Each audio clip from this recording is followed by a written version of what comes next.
Fashion thing abi. Only thing they go talk. I think somebody's house. He never see nothing. He never see even her. He did not move. She no pass you. I'm telling you. You will wait and see. You guys, Diana is one of the biggest instigators in that house. Like, she always has fire to add to. She has fire to put in every situation. I don't know if I'm the only one that has noticed that. Have you guys noticed it? And we're going to talk about this particular situation that happened with Diana and Chichi and Doyin and Deji, you know, later on. Let me just start with the Bella and Sheggz gist, because that particular one caused some kind of problems on Twitter last night, and I feel like, in fact, I'm going to get into that. Welcome back to my channel, guys. If you are new here, please do subscribe, turn on your post notifications so that I can get notified each time I post a brand new video, and don't forget to give it a thumbs up. So Sheggz, Bella, Chomzy and Hermes, they were outside, and at some point they were having a conversation about Beauty and Groovy, the issue that Beauty and Groovy had because of Chomzy. Bella was not asking Chomzy whether herself and Groovy have had any conversation, like a one-on-one conversation, and then Chomzy was like, no. Sheggz was now saying that Beauty probably noticed that Groovy likes Chomzy, that's why she kind of acted like that, and Groovy did not really handle the situation well. I think one of the days that you saw Groovy, I don't know what happened. Do you know what I think, bro? When have you seen Groovy? Just wait, babe. Just wait. I genuinely think so. Beauty brought it up with Groovy, and I think he gave the wrong reply. You were not fighting about it. Then Bella was not talking about the kind of person she is, that she's not the kind of person that will, like, you know, get angry over these kind of things, that she'll be more concerned about like what the guy has to say about the situation, or what the guy is telling the babe, like in this situation now, what Sheggz is probably telling Beauty. Then she now proceeded to talk about what Sheggz told her that Beauty said to him. Now, she said that Sheggz told her that Beauty told him that she doesn't see herself and Groovy outside of the house, that she sees herself, that's Beauty and Sheggz. She sees more of her and Sheggz than herself and Groovy outside of the house. I was like, Sheggz was trying to like make her keep quiet, babe no grill. She kept saying what she had to say. His response, I don't care. So she wants to tell him that she doesn't see she and Groovy, she sees both of them. I mean, they live here. She doesn't see herself and Groovy, like after this house and everything, and she sees both of them. We live in the same street, we live in the same estate. That's not how she said it. You guys know that I brought this particular gist to you the other day, the part where Bella said Beauty tried to kiss Sheggz, and I told you that it's probably it's one of two things, either Sheggz told her or it's what she observed. But at this point, it's now looking like it was Sheggz that told her that one too, because if it was Sheggz that told her this one, then it's probably Sheggz that told her that one too. But the question now is why? Like, why exactly is he telling her this thing? Like, what is she supposed to use this information to do? I'm not even going to talk about whether it happened or not, because we really don't know. We don't know the conversation that happened while they were in the party. But like, even if, let's assume that it happened, like, what is Bella supposed to use this information to do? If she was flirting with you, if Beauty was flirting with you and you didn't want that, you turn it down and you like move on.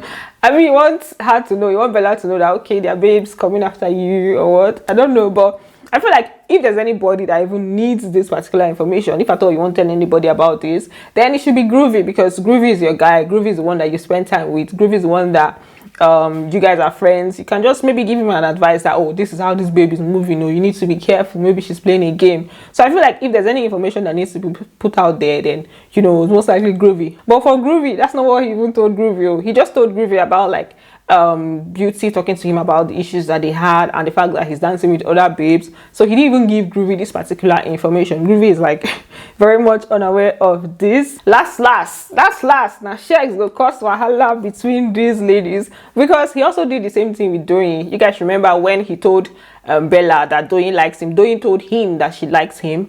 I feel like the only thing that even made that situation not to be so awkward is the fact that Doyin also told Bella, so it kind of like eased the tension between them. And then I think Bella now saw that, oh, it's not really that deep, right? And then on Bella's angle, she also needs to stop taking these things, stop acting on these things, stop taking it to heart. Like, it's never really worth it. You get, it's never really worth it. It's the same situation that made her to start talking about how the ladies are angry that she's receiving princess treatment, and then now you have the Beauty situation. The worst part now is that fans have taken it to the next level. You know how fans behave. So now there's going to be, I feel like it's going to start like all these fan wars. So moving on, Chomzy was now saying that that's how Beauty was with all the guys. That Beauty was, I think she was just saying that Beauty was flirting with all the other guys, and then Sheggz was also saying that that's not how Beauty approached him. She was actually hitting on all the guys. But that's not how hearing him say that, so that means it was all the guys. Yeah, it was all the guys. That's not how she said it, Sha. You just said we can do a lot out of here together.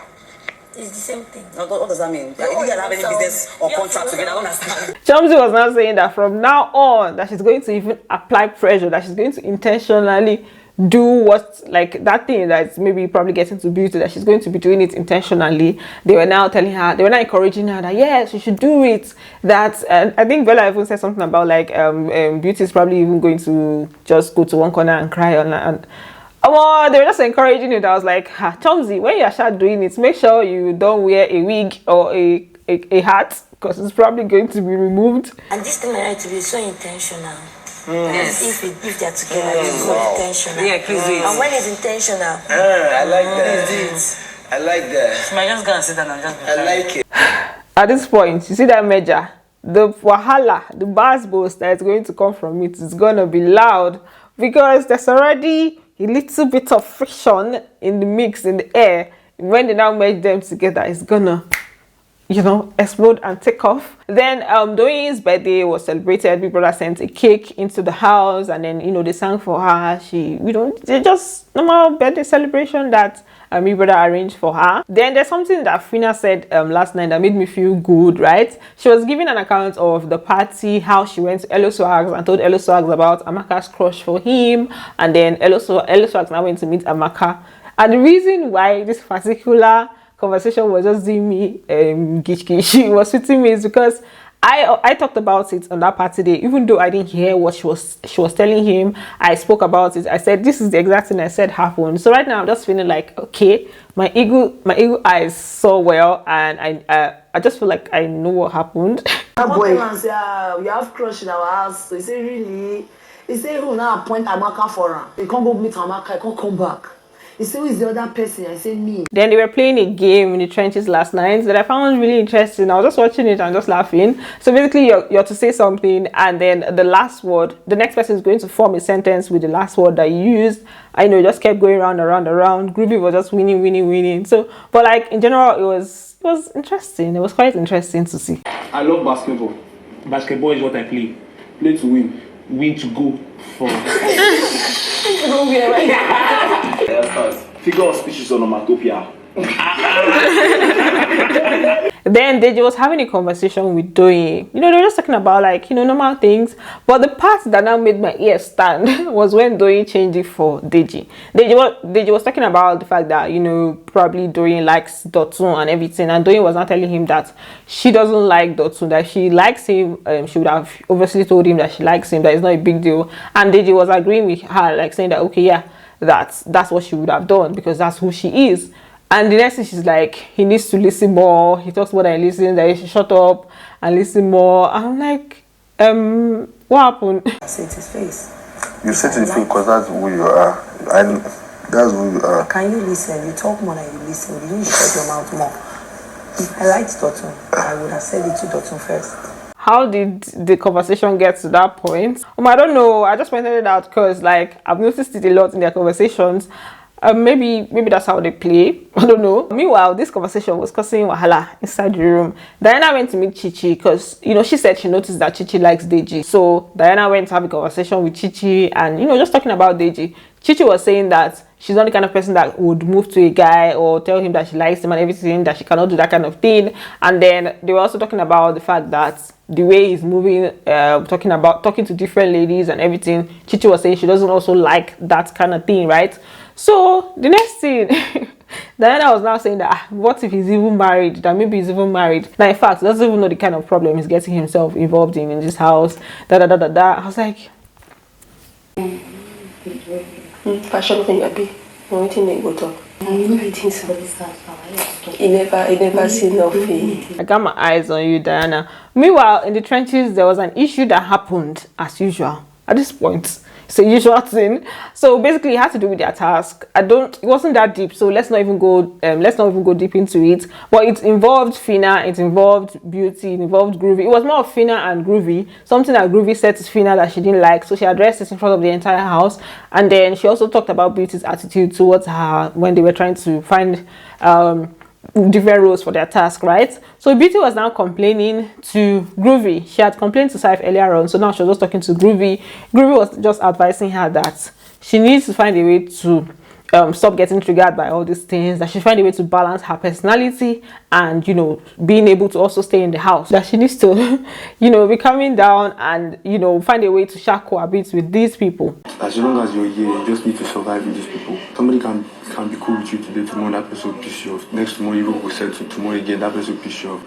I'm just very calm, and at the same time I just know how to avoid all these unnecessary confrontations. At this point she was still expressing things, still talking about the fact that she knows that they don't want her in the house. She knows that they wish that Biggie had sent her home that time. It was not like, waiting concern you. Waiting concern waiting these people they think. Like, what's your business with what they're thinking? That they can think what they want to think. It's there for you to now, like, you know, kind of like ignore them. I was telling her that it's a game. These people are probably going to provoke you. You know, the lesser people you have, the closer you are to the money, right? And I know in their head they feel like I shouldn't be here. They feel like I should have gone. What is your own business? You think I don't know if they're thinking it's like, oh, why did Biggie give up one strike? Even if you do, it is not your business. Big brother kept you here for a reason. Beauty, Groovy is telling you to focus on your focus in Chima's voice. So, you know, there's something I actually noticed about like Beauty and Groovy's conversation. The way she was talking to Saif about these issues, not the way she was talking to Groovy. When she meets Groovy, it's almost as if they poured her cold water. Which I think is cool actually, because I feel like he calms her down and he helps her to stay like calm. At the same time, he also triggers her. In fact, I don't even know, Jerry. Thanks for watching this video, and I'm gonna see you on the next one. Bye, love you.